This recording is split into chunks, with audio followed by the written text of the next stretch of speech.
Mo Salah, Mo Salah. Yo, someone tell Mo Salah he owes me a new window.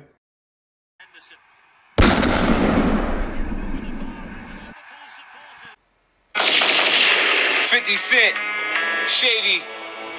Crystal Palace win the Community Shield and football has been restored. And Van Dijk needs to be in step up 6 after the defending he did for that second goal. I knew spending the amount of money Liverpool have this transfer window would make them worse, and again, yesterday, he's just shown it. Yesterday's game proved yet again that Liverpool look quality going forwards, but are very suspect at the back. And this pattern has been there all pre-season. A lot of the goals Liverpool are conceding are down to them going man for man and leaving a lot of space in behind. You seen that yesterday with Gyokeres getting dragged by Sarr, which meant that Gakpo was constantly having to chase his wing back. So from what I've seen, Liverpool going into next season are going to be involved in a lot of high scoring games. And I am all here for it. Anyways, shout out Crystal Palace. What a few months it has been for that football club. Coming off the back of winning the FA Cup and now this. Annoyingly, someone said Glasner's already equalled Arteta's record in 6 months. But on a sour note for Palace, they will not be reinstated into the Europa League after they lost their legal battle, which just goes to show everything that's wrong in modern football today. I mean, it's literally one rule for the big clubs and one rule for the rest.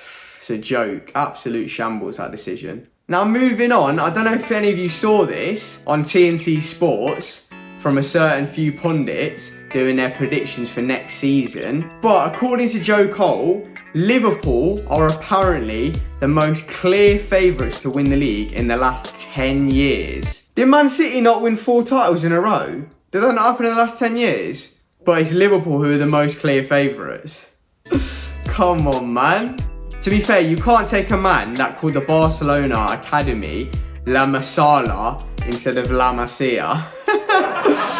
And the worst thing about that clip is that all the other pundits on there bloody agree with him. Not one person on there even pushed back or debated in making such a ludicrous statement. And then you wonder why opinions from the mainstream media are dying out. Because normal fans don't want to hear that utter shite. You get me? I mean, we all remember a certain Jamie Carragher spouting off about Real Madrid midway through their UCL campaign, saying that they will not win the Champions League, only for them to win the Champions League. Back, because this Real Madrid team will not win the Champions League. Absolutely no chance of winning the Champions League.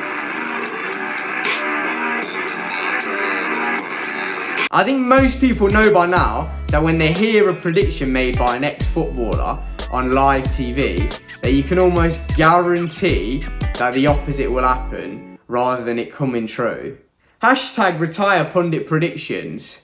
Now moving on to Arsenal, who finally had a good result in the pre-season by beating Athletic Bilbao 3-0. And my boy, Glock 14, only got his first goal for the club, silencing the mongs on football Twitter that doubted him and his heading ability. Even my biggest fan, Kai Havertz, managed to score a goal. Fuck me. Which, to be fair, as I said in a previous video, is great for squad depth. If we can bring on the number 29 as a backup to the real number 9, then it really is good strength in depth. So with them two scoring and Sesko now signing with Man United, it just sets up Sunday's game perfectly. I mean, I do find it mad that we've ended up with what was reported as Man United's first choice striker, and now they've ended up with ours. All I'm going to say is, in the words of my dog, Warren G, Sesko is a gooner. Roll that clip. I had one of my little buddies with me named Cisco. Cisco was a gunner. Right. But he didn't have no gun on him. But